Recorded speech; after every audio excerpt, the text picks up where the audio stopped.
চশমা ছাড়া ওইখান থেকে ওইখানে যেতে পারে না, এটা ও তো আরো বড় প্রতিবন্ধী। একটা সেলিব্রিটি পারসন কখনো বলবে না যে তোর একটা মেয়ে মানুষ এটা বলবে না। ওর কাছ থেকে মানুষের ভালো কিছু শিকার নাই, ওর কাছ থেকে ব্যাড কিছু শিকার আছে, আর 12 বাতার ধরার শিকার আছে।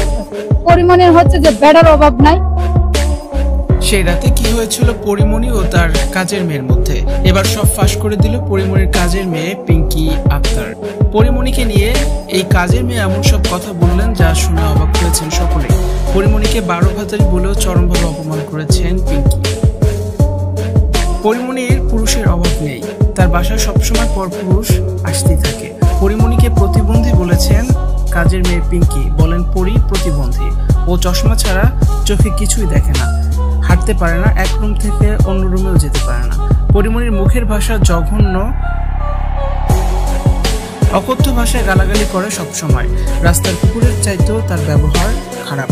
পরিমণির মেয়েকে খাওয়ানো নিয়ে এই ঘটনার সূত্রপাত হয়। মেকআপ রুম থেকে বের হয়ে পরিমণি কাজের মেয়ে পিঙ্কিকে মারতে থাকে। এ সময় পরিমণির হাত পায়ে ধরলেও শেষ রক্ষা হয়নি। মার খেয়ে সেন্সলেস হয়ে পড়ে যায় কাজের মেয়ে পিঙ্কি, তবুও তার চিকিৎসা করাননি পরিমণি। এরপর পিঙ্কি নিজেই পুলিশকে ফোন করেন, পুলিশ এসে তাকে উদ্ধার করেছেন। পরিমণির মতো এত খারাপ মানুষের বাসায় আগে কখনোই কাজ করেনি পিঙ্কি।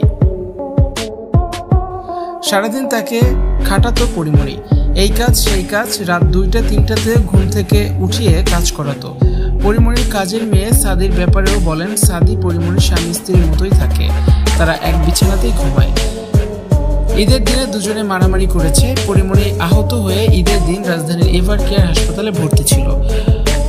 হাসপাতাল থেকে ফিরেই কাজের মেয়ের সাথে এই ঘটনা ঘটিয়েছে পরিমণি। ভিউয়ার্স, বিষয়টি নিয়ে আপনাদের মতামত অবশ্যই কমেন্টস করে জানিয়ে দিন, ভিডিওটি অবশ্যই শেয়ার করে দিন।